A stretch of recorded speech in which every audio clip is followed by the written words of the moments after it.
Hey, it's your boy Dre off the top here. Per usual with a post-game show, this is a format that assumes you have already played the game, which means this entire episode will be full spoilers for Metroid Prime 4, up to and including the ending. We will not be holding back whatsoever. So if you have not played the game and you are not ready to hear this information, you should probably turn off this episode right now if you don't want to be spoiled on Metroid Prime 4. But if you have played the game, or if you don't care about spoilers and you just want to hear us talk about it, we thank you for joining us, and we will get started right now. All night long.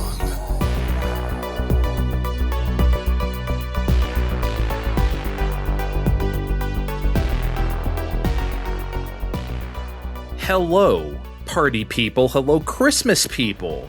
It's your boy Dre, and I'm here with Psylocke Steve. Ho, ho, psychic abilities, ho. I don't know. I didn't come up with anything for that. And I'm here with Kraid Kevin. Sexy Kevin. Oh, I was trying to think of a Metroid word. It started with a K. All I could think was I know, Kraid. but you said Steve. You had Psylocke Steve, and I thought sex. It made sense in my head. No, and what's a Metroid word that starts with an A? Energy tank, Andre. Yes, energy tank. That's me. We are here. We're here doing a post-game show, all three of us. We have never done this before in the history of the show, but we figured it was time, and we wanted to give you a little Christmas treat here. We couldn't wait to talk about this game. We didn't want to wait till the next big deal. We didn't want to wait till, putting out this post-game show in February or some shit. No, we wanted to do it right here, right now. So here we are, because we got to gush about this game, and I think I might be a little spicy about this game. In fact, I know I will be. So I think it's going to be fun. So before we get started, guys, as of this recording, Metroid Prime 4 is sitting at a 79 on Metacritic. This is in very stark contrast to the first three Metroid Prime games, which are very highly critically acclaimed, which we know Metroid Prime, the first one, is like one of the most critically acclaimed games of all time. It's sitting at a 97 on Metacritic. Even Metroid Prime 3, the quote-unquote weakest reviewed one, that has a 90. Metroid Prime 4 is a 79. Now, obviously, none of us make our buying decisions based on fucking Metacritic or anything. But it just did give me pause, guys. It did make me raise an eyebrow, Kevin, where I was like, that's kind of weird. So I didn't even know this was a thing. I didn't watch any reviews other than Digital Foundry, just because that's more focusing on the tech side, which is just seems, I guess, less. I didn't want anything that's going to color my perception of the game. I did hear a clip of John Linneman after though, saying just on their podcast, saying something to the effect that most of the reviews that were leaning a bit more negative, which is the first time I heard about that, was most kind of around because they thought the game didn't iterate enough. And that's not what he was looking for. So that was kind of a good sign to me, I think. I didn't raise so much of an eyebrow because, look, I don't read them reviews that much unless Andre goes, Steve, we need to read reviews to make a point. Okay, fine, fuck. Wow. He makes me out to be such a taskmaster, Kevin. I mean, God, just cracking that whip. I'm mostly joking here, but whip once in a while. I mean, I do. Okay. I'm mostly joking in this situation, but I don't really care about the reviews. I wanted to play this game, and I know how this goes. The critics need them clicks, and nothing gets attention of the masses like saying, this video game that took the entire Switch's lifespan to make only gets an 80 out of 100.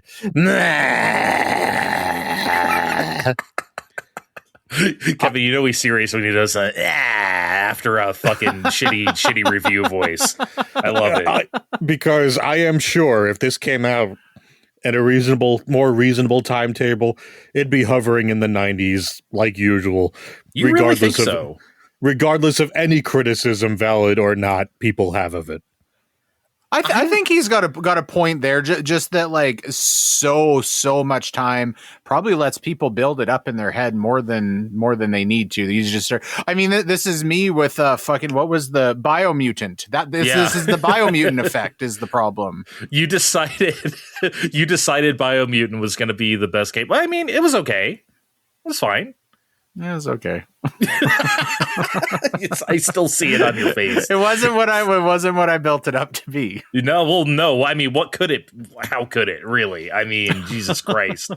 Well, okay, maybe that's where we should go next before we talk about the game. What did you guys build Metroid Prime 4 up to be, Steve? What were you actually expecting besides just it's Metroid Prime, or is that it? Well, I did play Metroid Prime Remastered with you guys when it came out, I guess 2 years ago-ish. And I tasted blood in the wire. I was excited for this thing, but really all I was really expecting from this was Metroid Prime 4, right? If you give me Metroid Prime 4, great, game of the year, right? Well, probably spoilers for later. So yeah, I got Metroid Prime. That's what I was expecting.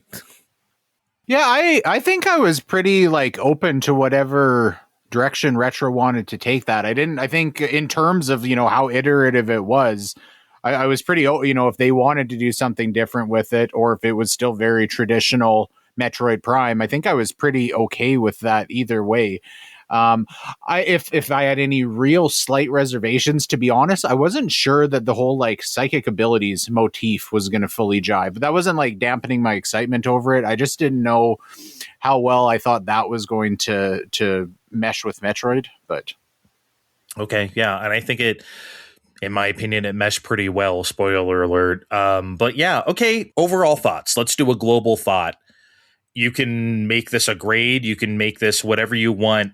Let's start with Steve. What did you think of the game overall? Obviously, I loved it.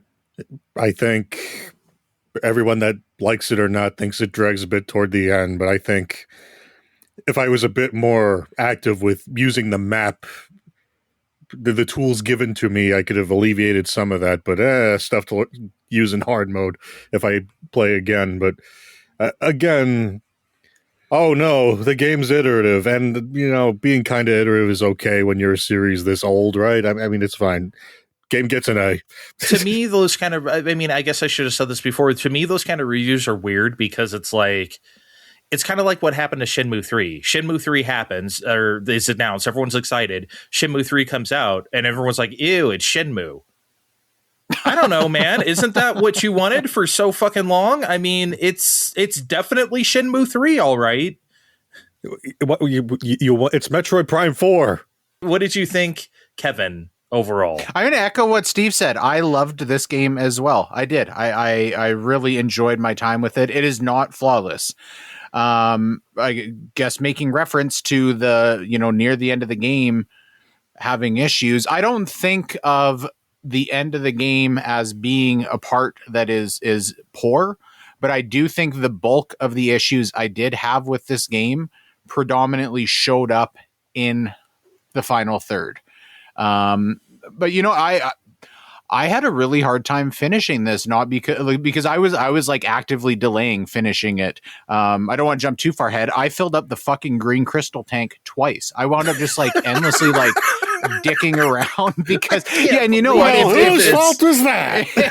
If we didn't have this recording coming up, I wouldn't be done yet because I think I looked forward to this all year, and it just seems like such an event to get a Metroid Prime game in 2025, and I didn't want to like move on to that part of my life where I'm like, oh, I played a Metroid Prime game recently. It's in the past.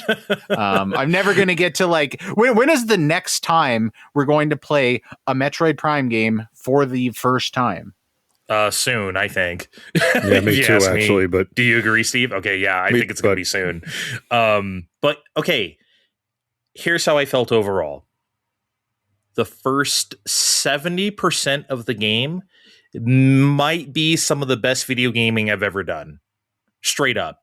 It was so amazing. The last 30%, not my favorite. Not nearly as good. Still, overall, I would give this game like an A-. So, like, I really, really enjoyed it. That last 30% just drags it down to the point where it makes me almost bitch about it too much because, like I said, I legitimately feel like that first 70%, some of the best shit I've ever played. So I wanted it to be that the whole way through, and it doesn't stick the landing. Do you think though that entire back 30% was that like an entirely poor experience for you, or are you closer to where I said like most of the faults I found landed in that section? Yeah, I would say, yeah, most of the faults were in that section. I would agree with that. I would say from the mines onward, basically, is what I'm talking about. It just takes a dive into like, this isn't really my favoriteest sequence, but then maybe we can pull it together. You know, I'll just say this straight up. I didn't mind collecting the crystals. I get the feeling that's going to be something a lot of people are going to bitch about. Oh, you have to get all these crystals before you can beat the game. I didn't mind that. Personally, that's fine. I can't believe they made you do it.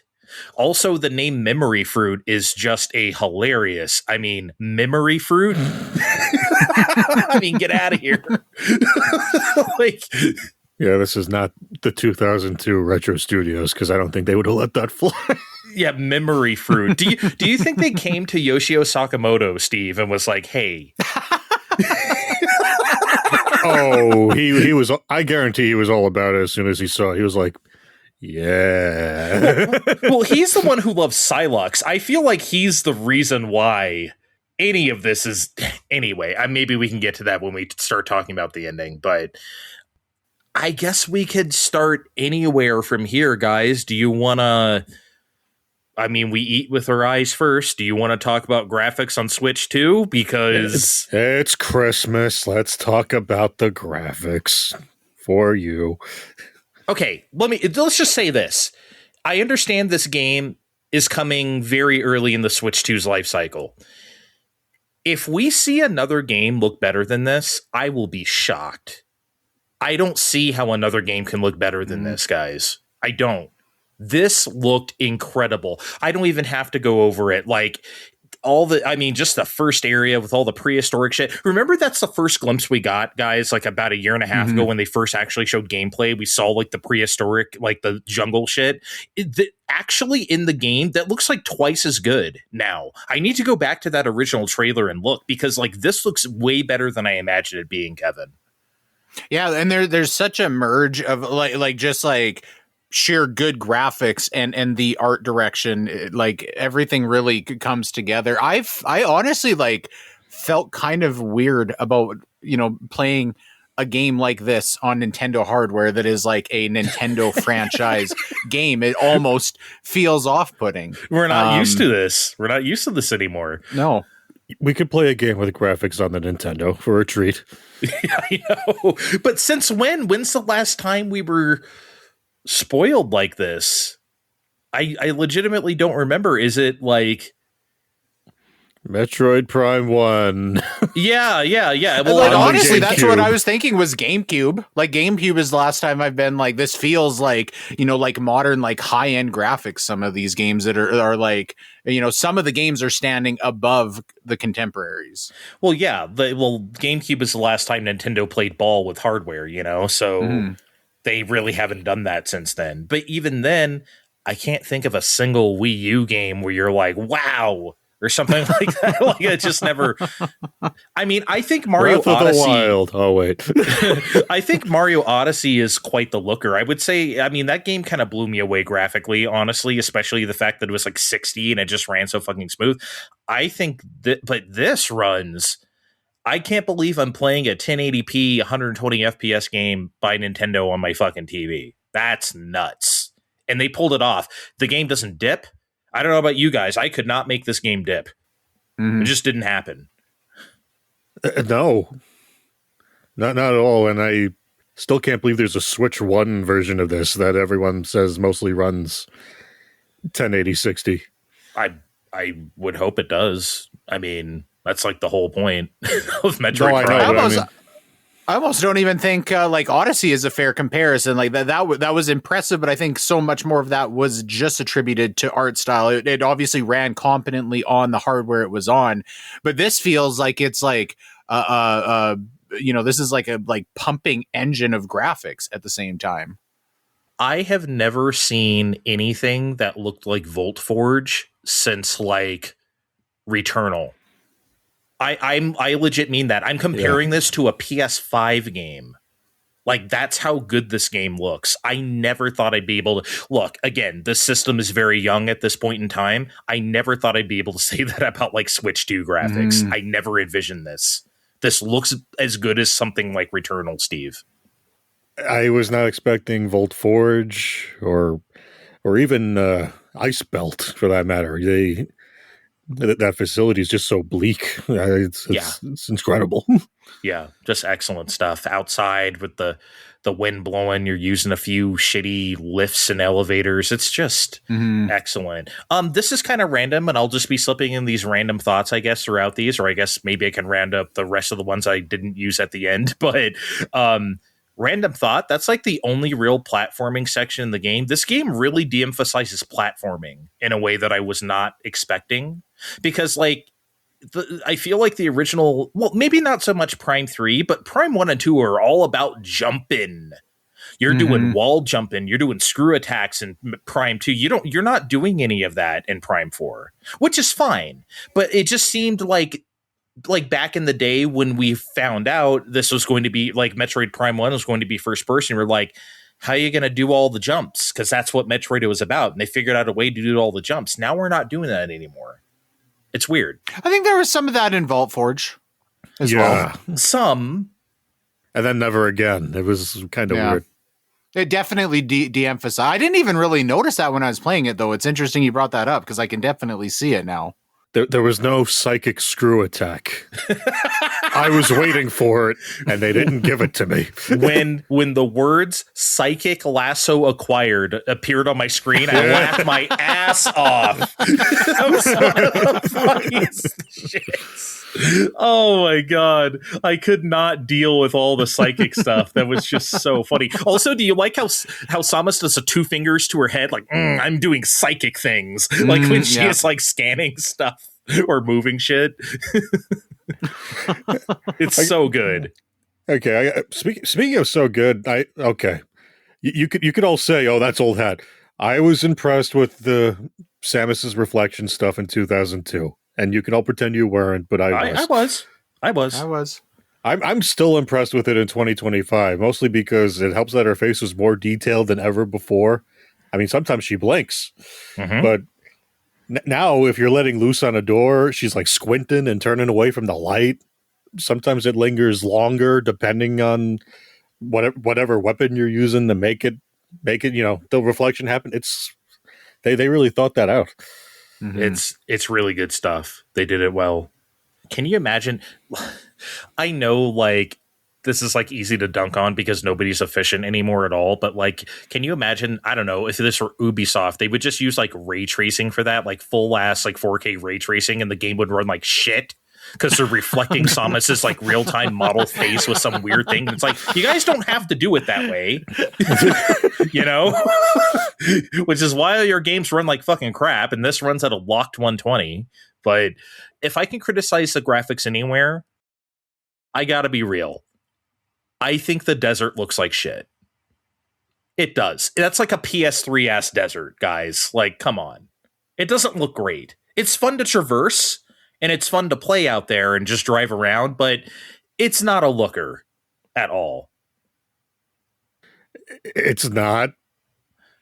But other than throwing in some cacti and maybe occasional event like, oh man, there's some grievers running around over there. I don't know what you'd really be doing. Did you just turn this into Dylan's Rolling Western or something? Well, I don't know. Retro's Texan, and I don't know. That's kind of okay. I didn't know where you were going.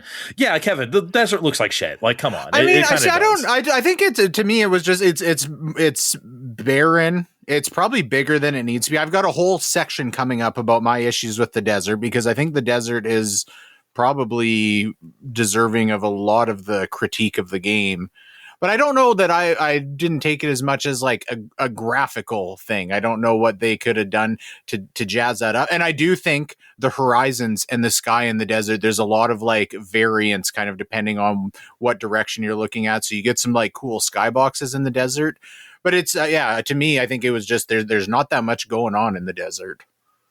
Well, I mean, funny you said the word Horizon because I was thinking of Horizon Zero Dawn or Forbidden West. Like those deserts look amazing. Now, obviously, you don't have to have as much stuff to do out there because like Horizon's a different kind of game. However, I think it could have looked as good as that. I think. I mean, I think maybe they should have like dressed it up with some oasi. What is the plural of oasis? Yes. Dot some oasi around the desert. You know, yeah, a little bit more to like look at out there.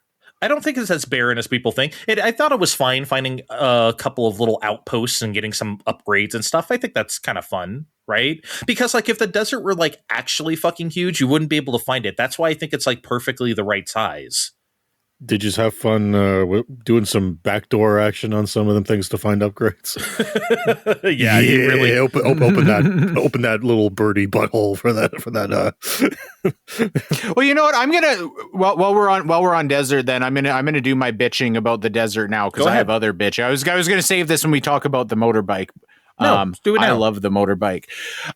Okay, so with the desert, I found it weird that each one of the like tiles of the map needs to be uncovered by traversing through it. I don't like, you're pretty much almost certainly going to go through all of that desert on the green crystal hunt anyways. I think it because fairly early on, you know, I'm then like, well, I got to uncover all of this desert map like long before I'm going on the green crystal hunt.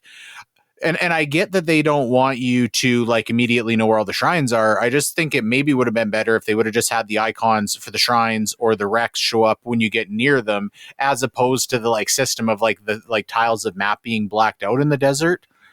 The fucking search for the sniper when you have to find the sniper was the worst part of this game to me. And not just the worst part, it was like the most poorly handled part of the game. I agree. Now, I felt in general, and this wasn't a huge critique for me, but I did feel like this game was a little bit too hand-holdy at times with the like chiming in and being like, hey, this is over here. Now I get in Prime 1, you would all of a sudden like, you know, it would like go out to your map and it would like just show like, hey, there's something over here on the map. So, you know, that's fine. Getting the like calls when I'm not really asking for it, being like, hey, maybe you should go check this out, was a little bit much. But then when you're having to find the fucking guy in the desert, even if you phone the guy, he's just like, well, this guy is out in the desert, maybe you should go talk to him. I drove around that desert for a fucking hour, and then I would like go to other places and I'd be like, well, maybe I missed something first. Because if you go back to base camp, he's still at fucking base camp even when you can find him out in the desert. So I found that like super confusing.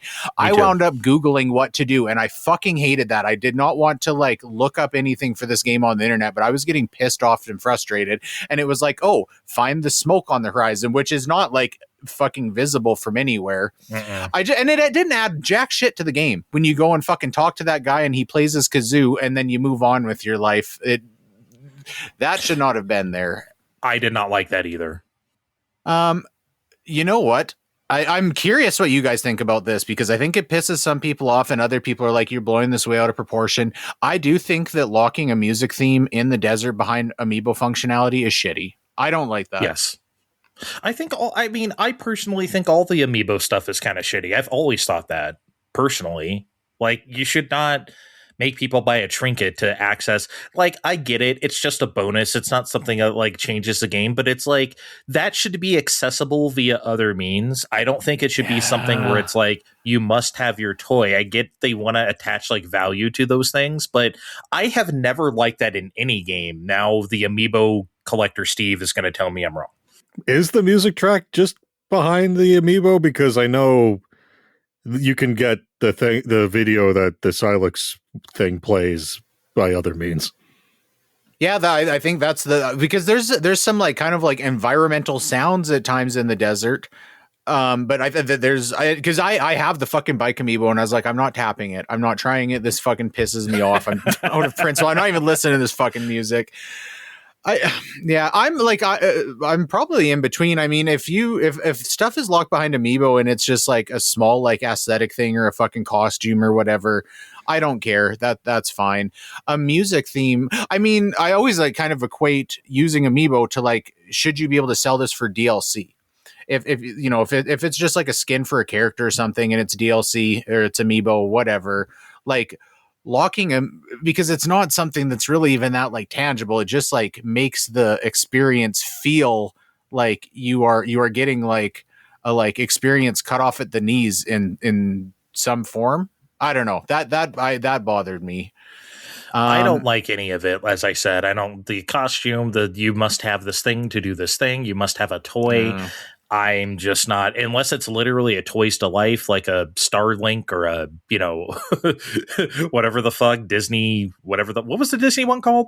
Disney Infinity. It's Disney been dead for Infinity. some I almost said Disney Inferno, and I knew that was not correct. I mean, that's where most of that plastic went after they killed it, but Is there anything more offensive about like buying DLC to get skins than to buy an amiibo to like tap it to get skins? Or yeah, I think so, because they're making you buy into this like ecosystem of. I mean, look, if you collect that stuff anyway, obviously you're not going to think much about it. But if you don't, I'm certainly not buying an amiibo to get something in a game. I never have, and I never will. If I have it, then sure. But that's just not how I'm gonna roll. Speaking of rolling, can we talk about the motorcycle now, since we talked about the desert a lot? Yeah, we can talk about the motorcycle. I thought it was fucking amazing in general. I could not believe when you unlock the thing in the Volt Forge to begin with. Now you must take your driver's test like it's fucking Cyber Excite Bike. I love now, Steve. I know you didn't like this. I actually liked it. I did. I thought it was so goofy. Sicko. I'm sick. I'm a sick fuck. I like that. I really do. I love things that are tutorial, that are an actual like part of gameplay. But here's the thing. When you get out into the desert, it's not like you're fighting tons of guys. Some guys bother you every so often. So they give you like all this battle tutorial, like this is going to be such a big part of the game. And it's actually not, that's the... Oh my fucking God. Okay, go ahead. Say it. That driver's test where you test the bike could have been one Cybertrack. We didn't need the 4 or 5 tiers of that. It was 3, thank you very much, and I enjoyed it. On different floors, no less. It was so stupid. I loved it. It was just so goofy. It was very dumb. But I kind of liked it too. I think just because I was like, oh my God, I'm getting to drive the bike. I'm so fucking excited to drive the bike. Yeah, but when we were going to drive the bike anyway. And you know what? When we do drive the bike, oh fucking boy, it's fucking great. And you know why? This is why I stop watching trailers after a while, and why I start muting terms on social, because people were really getting insufferable about Viola after it appeared in that direct reveal date trailer. Oh no, this isn't a Metroid game anymore. How about you fucking morons called Animal Well a Metroidvania, when our dislike of the term aside, it's definitely not one of those. So how about we all fucking play the game first and see how it pans out? Man, I thought I was going to be spicy today. Holy shit. Well, I have my Viola here. So yeah, I think we all like the bike. He's showing us his amiibo, ladies and gentlemen. That is not a euphemism for something else. He is literally showing us his amiibo. Am I being nice to it just because I have the amiibo? I mean, yeah, a little bit. Did we see it? But it's fun as hell. We roll around the desert. We're breaking rocks. We know we need the rocks. Sometimes we hit things with that chakram thing that, as you just said, we don't really need it, despite the tutorial insisting we do. But it's fun. We get the goodies inside. I mean, and we can call it whenever the fuck we want if there's space. It's not like, oh, you can only use it in these designated areas. Like, no, if you can just jump on that bitch. If there's space for the Viola, you can call it out. It's just one of your items. You don't have to keep track of where it is either. You know what I like the most about it is that it's so simple. It's so simple. You literally just press plus to get on and off it, and it drives like a dream. There's no... Now, look, it's not that I expected them to have like tourist trophy ass, like realistic physics for riding the motorcycle. At the same time, think about how many... It's like Steve said, think about how many games would make this not fun, where the controls just feel too trying to be too realistic. No, this game lets you zip around like you're literally on like an amiibo, like you're literally on a action figure and just going vroom around your living room. That's what it feels like using the Viola, and it's great. That's exactly what it should feel like. It's so much fun. The controls are probably more intuitive than using Samus herself. And like, it's great. It's just fun to zip around out there. That's why, Kevin, I didn't mind any of the desert stuff, even collecting the crystals. So I'm like, you know what? I just get to drive around with the bike. That's fine. I mean, that's why I fucking wound up doing the crystals twice, honestly, because I was really enjoying just, you know, like hitting the boost and going off like the little dunes, or you find the full on jumps. Like, it just felt good to drive that fucking thing around. So that, yeah, to me, like, complaining about doing the green crystals overly is pretty much entirely negated by that. You're coasting with Fine Time.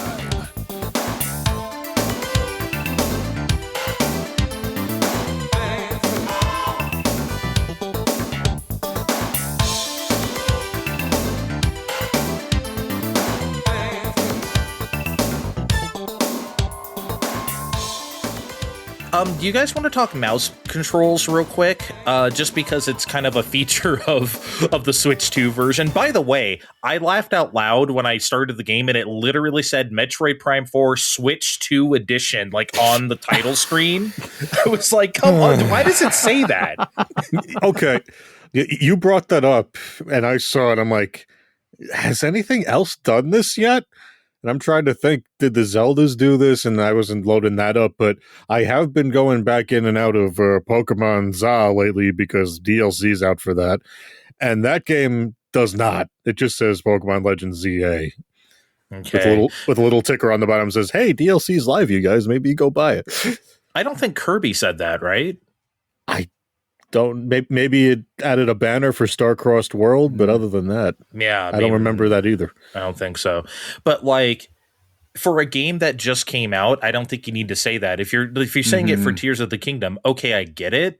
But like, not for this. This is just like, I mean, it would be like if Breath of the Wild at launch said like Switch Edition or something instead of like Wii U Edition. Like, you don't need to say that. It's weird. You know what this is? It's the Retro Studios guys needing to pad their resume a bit. I worked on Metroid Prime 4 and I worked on Metroid Prime 4, the Nintendo Switch 2 edition. Kevin, I like how his Texas sounds like King DDD from the Kirby anime. I think you've mentioned that before. Yeah, it's really good. I like it. It's the right kind of cartoony. It's a little bit of Yosemite Sam, because how could you not, right? But it's also in that DDD territory. Yeah, the mouse controls. I tried it for an whole ass hour. I did like a whole section and played and did like a boss and stuff. Like, I really gave it a shot. And I get it. It's cool. It works, but it's not for me. You know, I'd rather just hold both Joy-Cons when I'm playing in tabletop mode there. Just do it that way. I could never get the X-axis to feel right, no matter how much I dicked with the sensitivity. I even tried jacking it all the way up, and I'm like, that doesn't feel like it's doing very much. Maybe it's a surface I was playing on. I was kind of playing on kind of a lacquered wooden surface. Maybe if I played on a smoother surface, it would have worked better, but I didn't feel hindered by that. But yeah, I don't know. There was some stuff that was really hard to do in mouse mode. And ultimately, like, quite honestly, Kevin, I don't think it makes a whole lot of sense to have mouse mode in a game that relies so heavily on lock-on, like Metroid Prime does, right? Because it's very like lock-on. You are locked on this fucking thing, motherfucker. So to have mouse controls on top of that feels a little weird, I think, and not necessary. But I get it. It's a cool option for people who like that.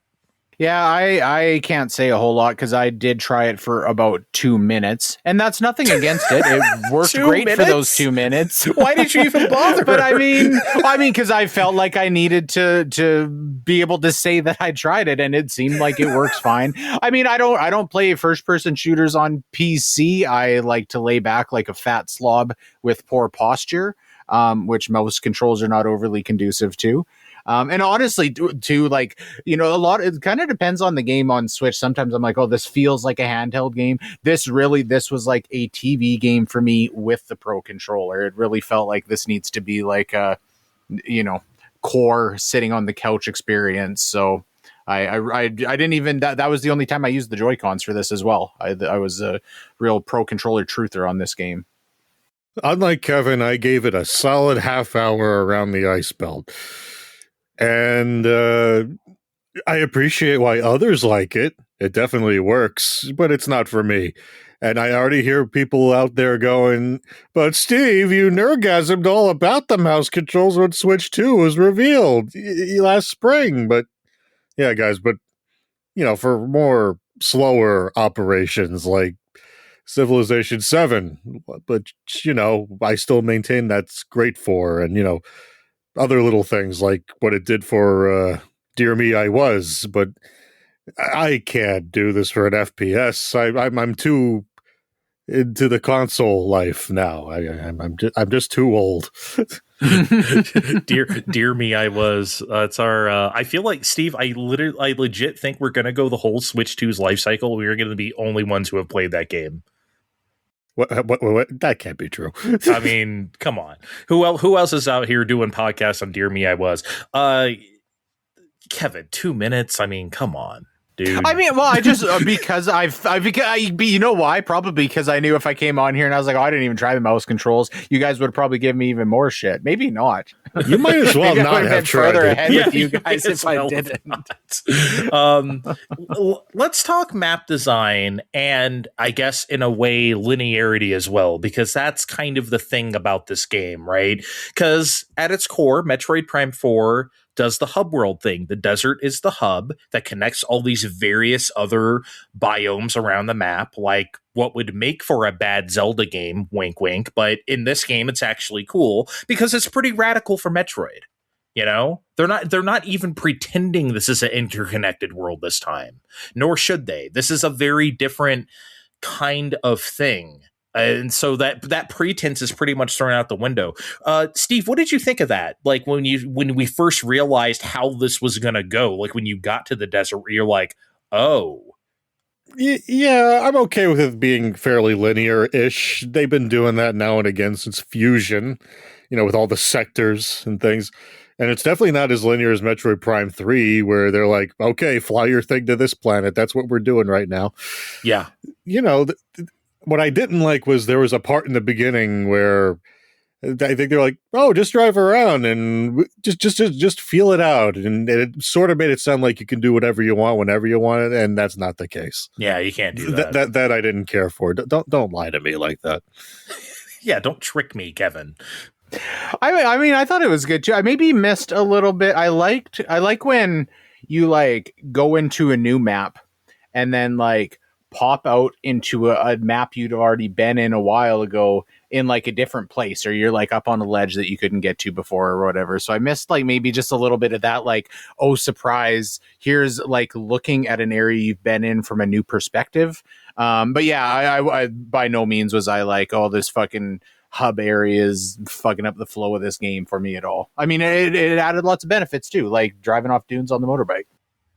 Yeah. I mean, and when we played Metroid Prime Remastered a couple years ago, if you guys remember, I had a fair amount of criticism, actually, about the level design that I didn't really have before, because it was more linear than I remembered. It was very corridor than I remembered. And, like, the ways areas connect to each other don't make any fucking sense, because it's just these big-ass elevators. And it's like, okay, now you're in the ice place. And it's like, how did that happen? That doesn't make any sense, right? Which is all to say, it's like Steve said, even like Prime 3 was just like, okay, take your ship here or there. So we've already been there, so I'm sure for anyone now to be like, well, this isn't your typical Metroid design. Metroid Prime has never really been that. And it's okay. I really hope Metroid Prime 5 does, because that will not be bound to Switch 1. And now we can really do some shit. You know what I mean? But, that's in the future, and I hope the near future, and I think the near future.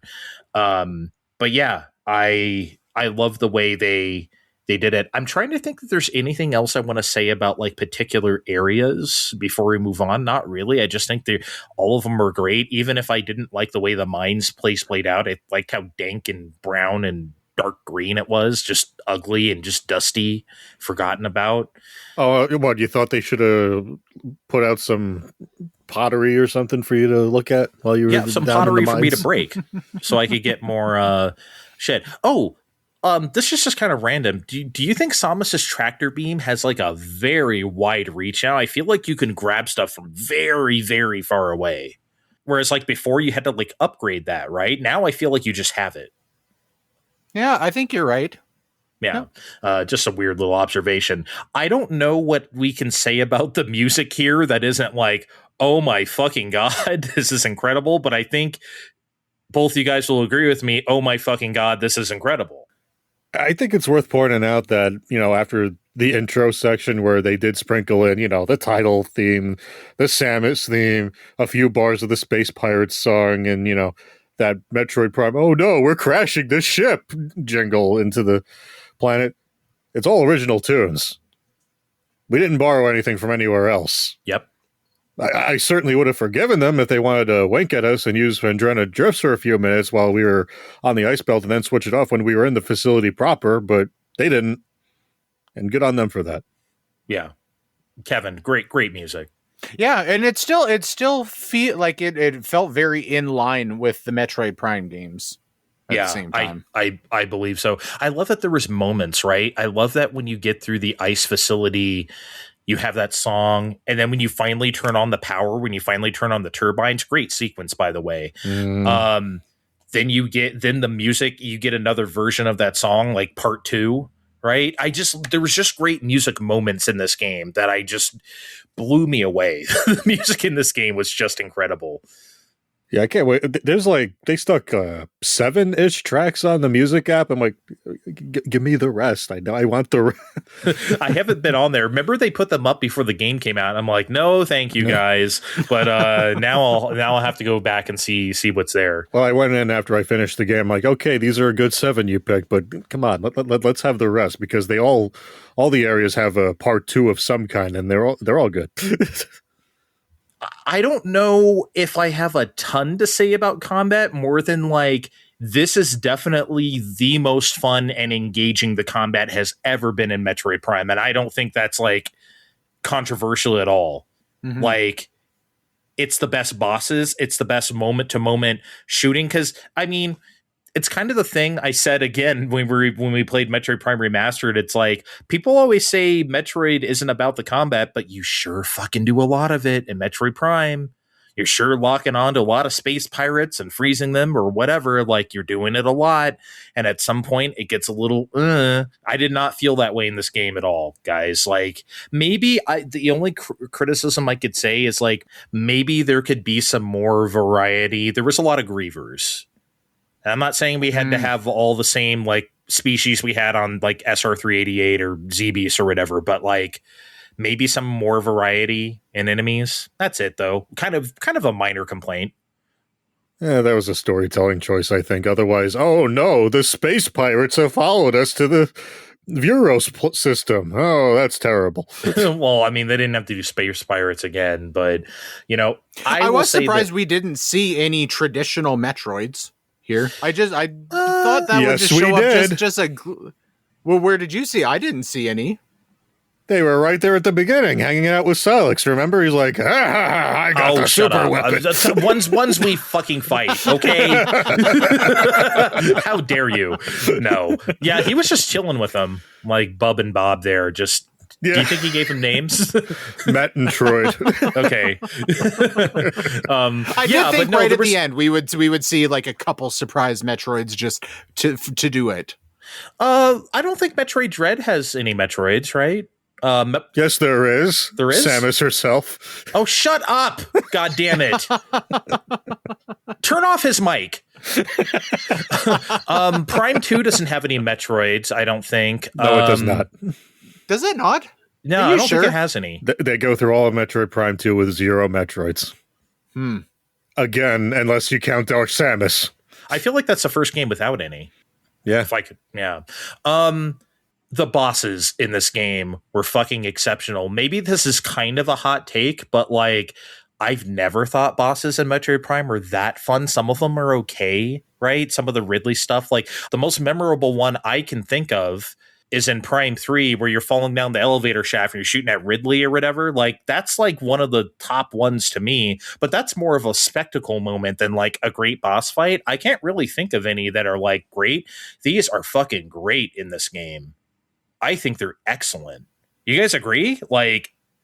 I think Yeah, I don't. There were great bosses in this game. I think you are like underselling the older Prime games. Really, Steve? Yeah, I think so. I think so too. Am I? Mister Okay. cut off his mic over here. I don't know. I can't think again. Maybe I'm doing a recency bias thing, and I haven't played Prime 2 and 3 since they came out. But I did play Remastered. I can tell you for sure. Any single boss in this thing is way better than anything in the first Metroid Prime. For sure. Flagera, I don't know, the one where you have to like shoot the satellites. Flagra, yeah. That one was fucking great. I don't Come on, know, that man. was great. Hey, You know what? The final boss, fun. Metroid Prime, was a great boss. Those were fun. I don't know if they were. You know what it is. You know what I'm doing. I realize what I'm doing. It's the control beam. I think the control beam in Metroid Prime 4 is the coolest fucking thing on planet Earth. Like, that is the coolest thing they have ever let Samus do. And the fact that you like do that to bosses, you do that for puzzles, you do that. I loved the control beam so much, I can't even tell you. So maybe that's part of it, that you get to do that to a lot of bosses.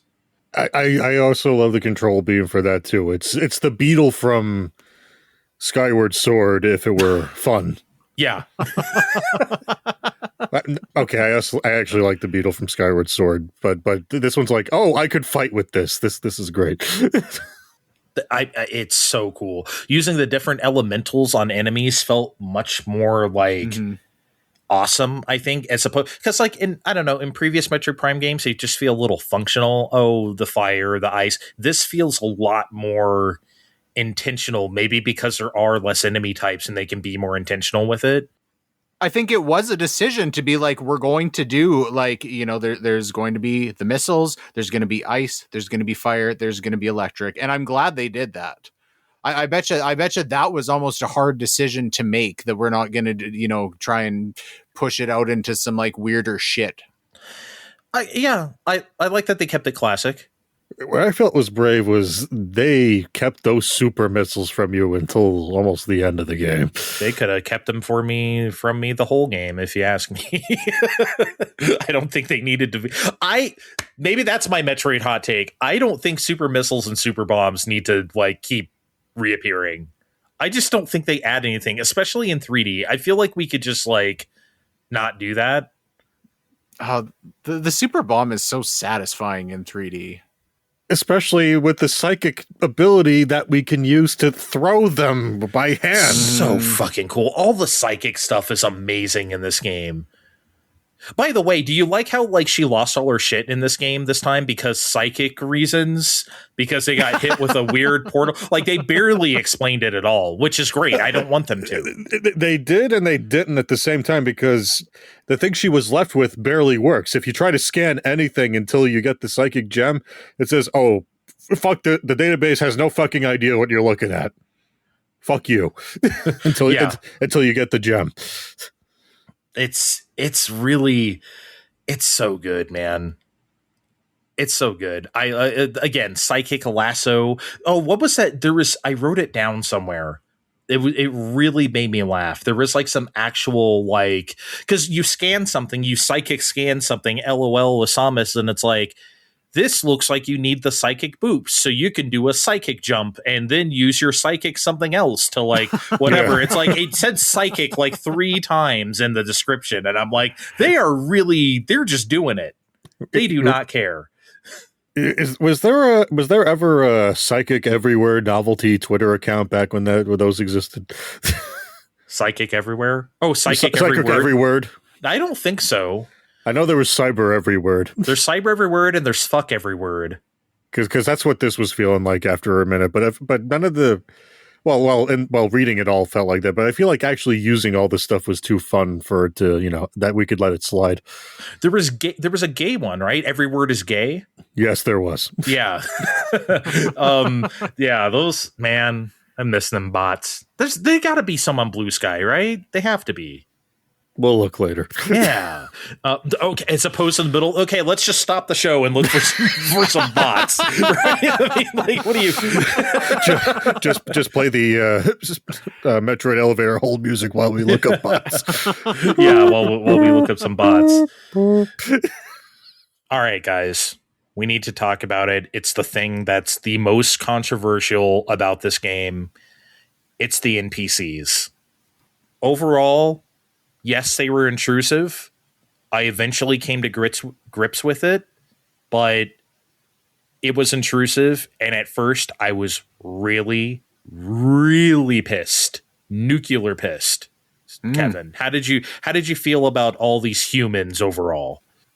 I mean, the first time I ran into that, like, you know, because you're like less than half an hour into the game, and he's like, "Hey, I'm coming and hanging out with you for a while." That made me a little bit nervous, but like none of them last that long. I dislike what's the first guy, the nerdy guy? What's his name? Miles McKenzie. Mackenzie. His phone calls I disliked more than like running into any of the characters because they're so brief and they usually like try and do something with them. Yeah, I don't know. I thought that was totally fine. I wish you had to phone him to talk to him if you wanted to talk. Which you can do, but then he'll just fucking tell you what to do anyway. And man, you guys know how much I fucking hate that shit. So, although sometimes you can't. I try to just to see, can I really phone him at any time? And sometimes if you're, in the thick of it, you're getting interference and he won't pick up. So no cell service. So it's not. It's not a press phone call to win button either, where it's like, I can just get a hit whenever I want. No, you can't. I just can't. I cannot fathom the decisions that went into deciding this was a good idea at Retro Studios. I just do not know how this happened. I feel like there must have been to some degree, there's going to be a lot of new people who have never played a Metroid Prime game before. And like this, like pressure that like, maybe younger kids or like new players aren't going to like want to like put in the work to just like figure it out themselves. Like, do you think that's a thing where they just feel like else, man? No, like, I agree. Yeah. What you're saying is true, but like maybe this isn't for you. Like, yeah, it sucks, but that was the wrong decision. They should not have done that, but I'm sure that's why. I was pissed, guys. If you were to ask me how much, if like an hour in or something, if you asked me the first day how much I'm enjoying the game, I'd be like, fuck this shit. Well, while we're on that, so I guess, just if we're talking about like ease or quality of life things, one thing, and I don't even know where I landed on this, but there are those bots. And once you get the electric beam, you can shoot them and then you can scan them and they'll fly up in the air. And in that area, they'll like uncover where all of the hidden items are. But there's nothing. And I wish that there was like maybe a stage gate before you did that, where it's like, hey, just so you know, you're like kind of you're like taking away a like core portion of the game by doing this. Now, I don't think it doesn't offend me that it's in there, but it's just like, I found it and I did it. And then part of me is like, there's no going back to being like, if I want to do the playthrough where like I'm only collecting the shit I find organically from looking on my own, that's gone for this playthrough now. And I'm not even complaining about this. I just don't know how I feel. And I've found this, I'm going to talk about this in Anthem in a few weeks, where they do something that just like makes it easier, but it's not like a difficulty setting thing. It just like happens, but it like does definitely make things easier without really letting you know beforehand. I'll just go further than you. I'll just say that straight up should not be in the game. I don't think that should be there. Just telling you where all the items are. I just don't think that really, again, this isn't your traditional Metroid game where you're really doing search and destroy. Maybe search and destroy and find all these stuff. But like, yeah, I just don't think that should be there. There's a lot of handholdy stuff here. It's the nag lines, right? It's the nag lines, really. It's not even really the NPCs, because Prime 3 had, what was his name? Steve McMilitary, asshole Republican guy, spaceman, telling you whatever. I mean, that's fine. Like, I get it, but he's not chattering at you the whole, like, I was so pissed. I couldn't even, I didn't even want to play. It's not that I wasn't going to play the game. It just felt like the ultimate intrusion, the ultimate uninvited guest in something where I was just like, I did not invite you, motherfucker. This is Metroid. Go away. You know, like, I did not like it. Oh God, there was that part where he couldn't hear you for a while or whatever. You're in some sort of like thing, and then he's like, and then you turn on some thing, and he's like, "Booyah! Long range comms are back online." And I'm like, "Oh, great!" But it was just the calls really that bothered you, not the like inclusion of like interacting with the characters like throughout the level. For the most part, no, until we get to the mines. That's why I say that's where the mines falls off a cliff, because everyone fucking comes with you, and then they all have their little moment where you think they die, and then they're not dead. I was enjoying when I thought they were dead. By the way, the boss in the mines was fucking great. The big monkey thing that like throws shit at you. What an excellent boss. Excellent. God, remember the thing with the hexagons? You have to pop the hexagon things and then shoot its core. Excellent stuff. Just great. God, I love the bosses in this game. That was the hardest boss in that game, I thought. That was the one I had the most issues with. More than Silux. Yep. Wow. Okay, interesting. Not seeing it. Yeah. I it's not that I thought that part was easy, but it definitely was. Definitely not my hardest. What about the thing with the triangle, and it has the 3 nodes, and you gotta like control beam around all 3 of them and then pop them? Fuck that. Love that shit so much. They're so good. See, that's why I legitimately think, because of the mechanics of this game, you can't fuck with the bosses in Prime 4. They're just so much better just because of that stuff. That's just the way I feel. Anyway, yeah, man, like, I just could not deal with the NPC stuff. They made it such a part of the mines doesn't even feel like a level because of it, because you're so babysitting this very like trite, oh no, my friends are dead. Oh no, they're alive. Like, who gives a fuck? I'm Samus Aran, motherfucker. Like, I don't care. And so like the fact that they wasted a whole level on like very trite action movie cliches was really a turnoff. That was easily the worst part of the game for me. Just because of the characters being there and them like shoehorning the story into it. Because I liked the mines as a level. Yeah, and it wasn't a bad story either. I actually like the story in this game, but as I do pretty much any Prime game, right? But it just didn't need to be told that way. She had no problem leaving them all behind, so I think, yeah, she was Samus Aran. I mean, eventually, but they didn't have to make... By the way, I love that they didn't make her talk. They just zoom in on her silent-ass face, and just she nods or maybe doesn't do anything. It's perfect. She kind of seems nudgy when she... judgy when she nods. Yes. Very... If anything, that was the best part of having NPCs at the game. Like, isn't that right, Samus? Well, see, I don't think the NPCs were written badly either. That's the thing. I liked what's older black man's name? The Sarge. Everyone called him Sarge. I don't remember his name. Ezra something, right? He was a good character, and I liked the lady too, because she was like a Samus fangirl. Oh my god, it's Samus! Oh, she's doing the morph ball! Wow, you know what I mean? Like, she was like overjoyed. Like, that's like, I actually don't mind that stuff. It's the nagging I couldn't take.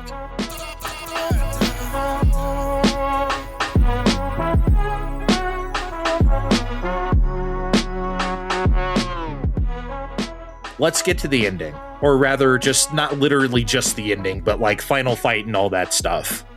I want you guys to go first because I feel like I'm going to be controversial here. Kevin, why don't you say whatever you want here from like the tower onwards? I straight to Silux. I felt like that was the shittiest boss fight in the game. I did not like it. The first 2 attempts, I got like an insta fail. I did not pick up that when your team members are down, because I was getting them up, but especially when he does like that lightning attack, when the lightning, like the purple lightning is coming from the sky. I didn't pick up that if they're already down and they get hit with that, it's just fucking game over. So for like the first 2 times, I was like, why am I fucking like, I've got like 6 energy tanks. And I'm just like, and then it's just like, you're dead. And I didn't know what the fuck was going on. The second phase, when you're like in that wormhole, was that a wormhole? I don't know. That felt kind of like slapped together and unpolished to me, where it's just like, I don't know. It like compared to all of the other bosses in the game, all 3 phases of that fight should have felt like incredibly solid to me. The third phase was better, but also it still felt like maybe kind of just basic. Like there was no part of the Silex fight to me was as good as any of the other bosses. And I thought overall that game deserved a better final battle. I don't think Silas as a main antagonist is very interesting, personally. Me either, but I feel like that's Sakamoto's baby, Steve. I feel like he just wants Silex he keeps trying to make Silex a thing. And he stopped trying to make Silex happen. He's not going to happen. Okay, you keep saying that like he's been in all the Metroid games. He's been in 1.5. And as the Metroid Prime Hunters sicko, I was happy to see them choose to follow up on this plotline teased for said 1.5 games released a very long time ago. Okay, fine. It just seems like he could have left him there. I don't know why he's here. I did like fighting him throughout the story, though. Like the couple times you fight him in like other locations, like that was kind of fun, right? That was more fun than the final fight, anyway. I gotta say, it was. I mean, I just found the fight actually interesting for one reason in particular. It's the one finale in the series' history where your fight is against a guy, a very overpowered guy, but he's still just a guy. And he's actually kind of mirroring what Samus does. He's got all this, well, not all of them, but he's got psychic powers and a very similar arsenal to yours, down to a full morph ball. So you're fighting against Samus. I mean, I don't have any problem with that. I think for one, like his aesthetic design is not interesting, and for two, he there's like no fucking depth to that character at all. He's like Dr. Claw on Inspector Gadget. It's just like, I'm a bad guy and I'm fucking pissed all the time. Like it's just like, he's got the gravelly voice and he's just like, oh, like that's all that's going on. Kevin, you're expecting depth from the game where the original villain was a brain in a jar. Yeah, but that's not a person. Like that was way more fucking interesting too. Yeah, because it was mysterious. Silex is not mysterious. Ridley is mysterious. We don't know. We still to this day don't know why he haunts Samus. By the way, I'm so glad Ridley wasn't here. Kraid wasn't here. There was no Mother Brain. There was no Metroids. I actually thought that was like very refreshing. By the way, I'm glad they didn't do any of that shit. But I agree. Like, if you're going to have a person be the final boss, which I do agree with you, Steve, that is interesting for it to be just like a dude. It's got to be more interesting than as Kevin put it, because it's like, Samus, some war thing happened. I don't know. They had some weird flashback, I think, at some point. I don't even think he's evil. I wish he was evil. I think he's just a dick. he ripped off the Galactic Federation however long ago. It's a whole, well, not even, it's parts of a thing that it's been too long ago for. Well, maybe you can subscribe me to the Sakamoto newsletter and like I can that you're getting apparently, and I can or you could just remember what happened 18 years ago. Oh, that's all. Whatever. That's easy.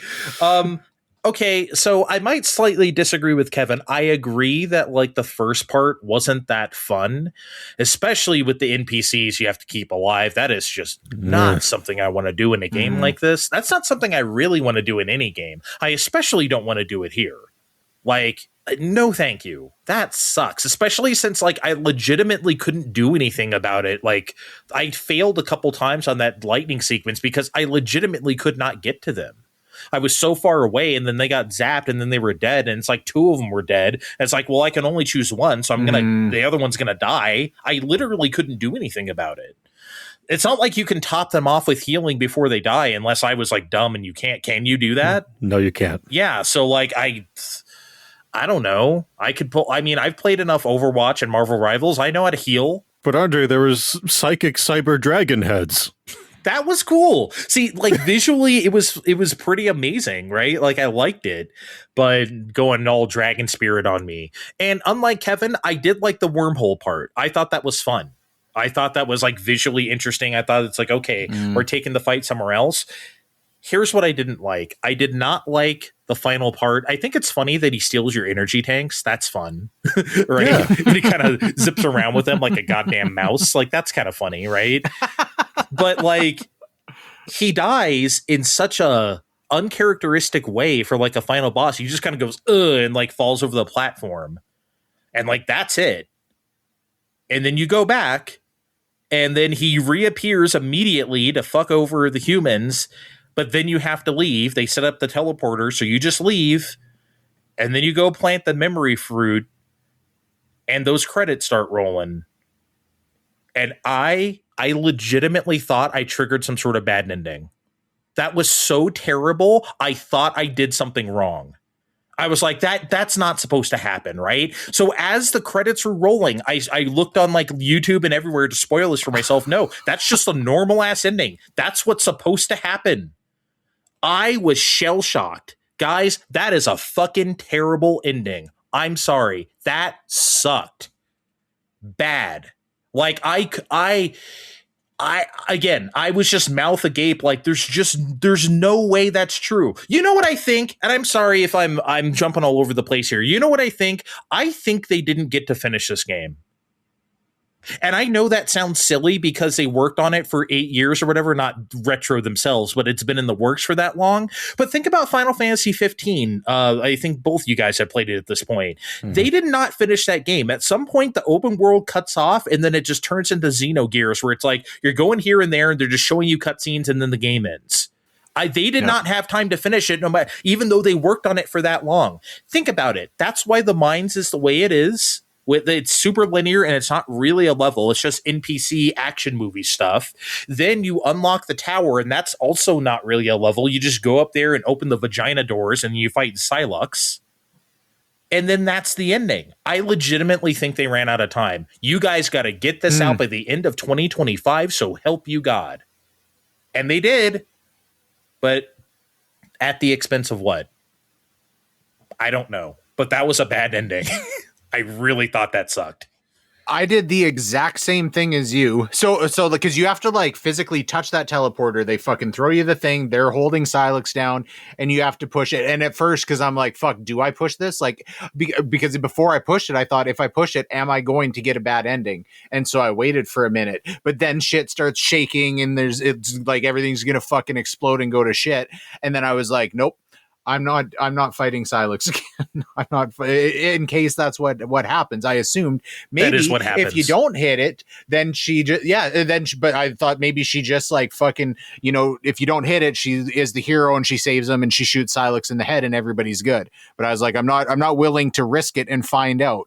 And so I did the exact same thing. As soon as I hit it, the credits are rolling and then I'm on my phone. I'm like, did I get the bad ending or did I fucking do something wrong?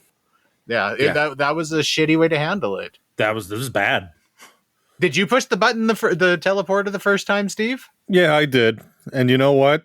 I'm not that surprised at this because this isn't the first time a Metroid game hasn't gone a bit south. Yeah, we're all given a mission at the beginning, but has it always turned out 100% at the end? Let's look at Super Metroid. Save the baby Metroid. Did we save the baby Metroid at the end? No! We didn't! You are comparing Super Metroid, which is maybe one of the best final boss moments ever in the history of video games, to this? Is that what you're doing right now? I'm comparing the stories. It wasn't bad because they died. Well, we didn't even get to see him die. We just teleport away. And Homeboy throws us his amulet, and we put it on the memory fruit tree, which grows like immediately. It's a psychic tree. How long do you expect for it to grow? I mean, I guess if I were a psychic memory fruit, I would grow a psychic leaves and psychic branches very fast too. You are correct. It wasn't bad because it was a downer. It's because we didn't it was unsatisfying. It was super unsatisfying. Don't let us kill what is the final boss. I'm not saying he has to be dead, but he comes back immediately to fuck over everybody, and then you don't even get to see him fucked over. You assume that they are, but we don't actually know that. If you're Googling to find out if you got the bad ending, it's a bad ending. Yeah, we did get the bad ending. They're just not a good ending. Yeah, exactly. We got the bad ending, all right. Nah, you got it.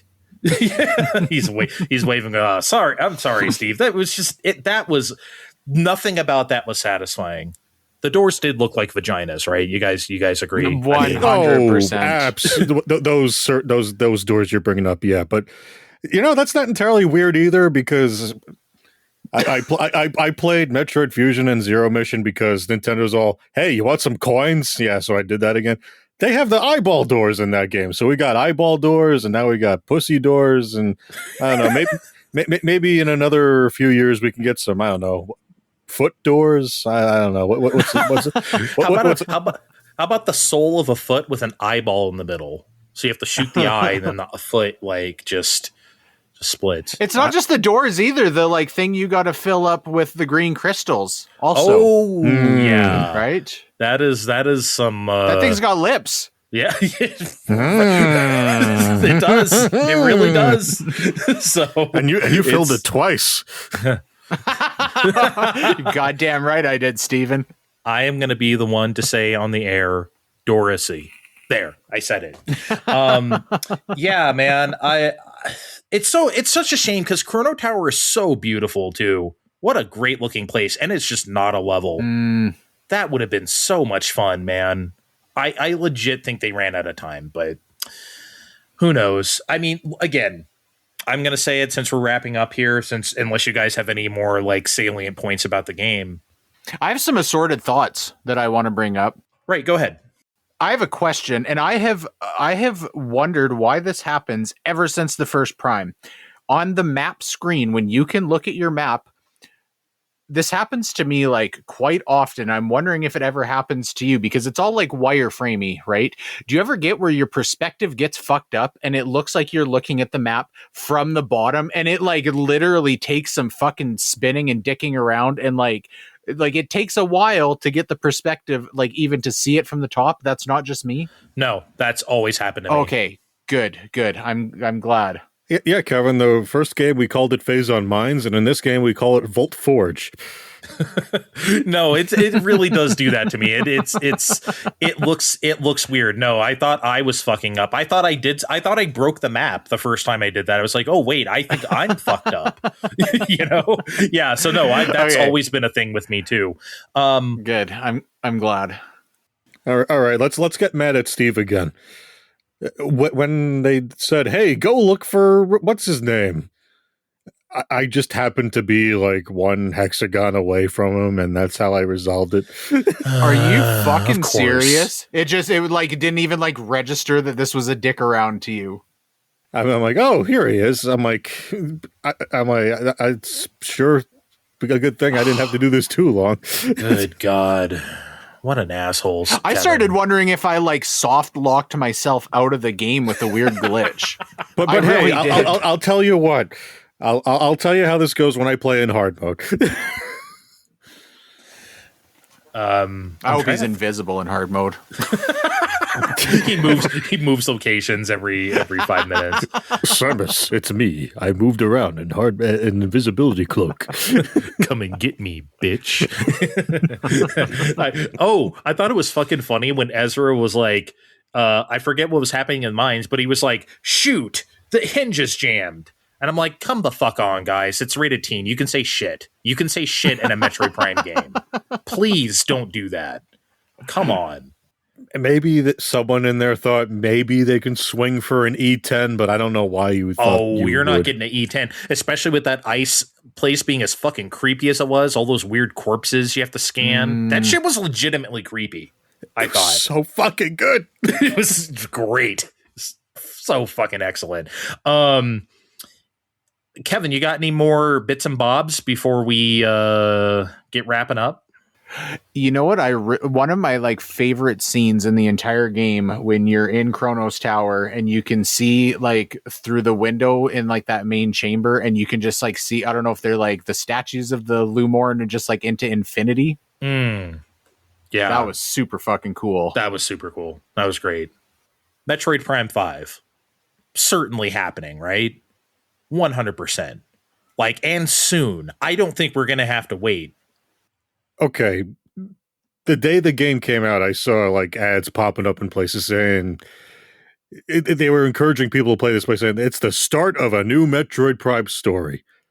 The start of a new Metroid Prime story. They definitely have 5 coming. We might even see it in action in like another year or so. I agree. But more than that, guys, I think Mercury Steam is finally getting to work on that Fusion remake they always wanted to do. Because you could call it me reading into way too much like I always do, but there were a bunch of those boss scans that were attributing whatever mutation was going on with the, local flora and fauna to Metroid Fusion. This was a choice. They kept saying that. I mean, okay, but do you think that's happening? So, look, I would like that to be the next thing they do. And I'm not sure how you... It's just interesting because I'm not sure what different you can do with Metroid Fusion, I guess, outside of exactly what it is already. It's hard for me to see. Like, Metroid 2, yeah, I can see how you can, like, make that something else.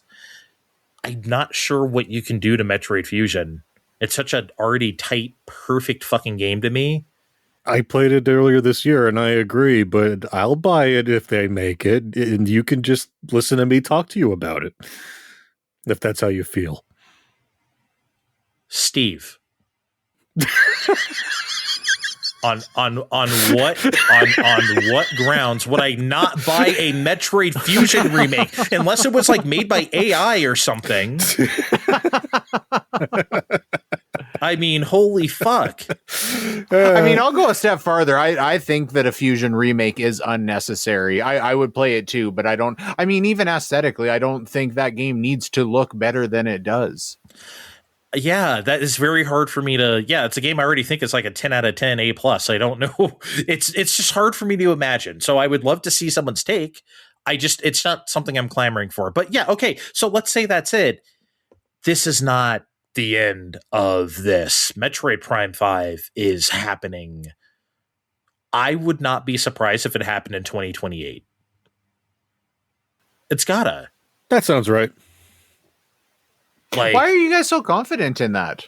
I'm just curious. I mean, I think that would be fucking fantastic. This didn't really cross my mind when I was playing it. Because of the way they... like how shitty the ending was.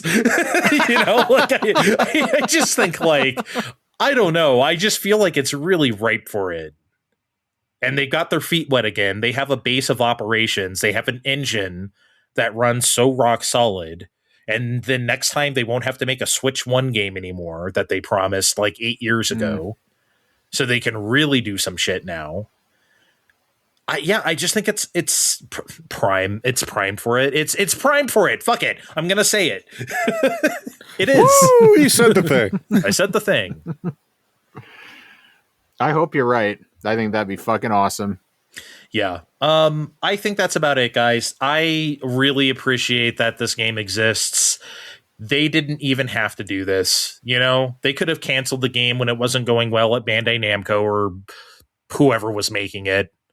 And they didn't do that. They restarted. They were honest with us. They went back to the source and they gave us this. This shouldn't even exist. This is something so rare in this industry. When everyone else would have gave up, Nintendo understood how important this was. And it's not like I was sitting there with bated breath for 8 years, just going, I can't wait. But the wait was worth it. 100%.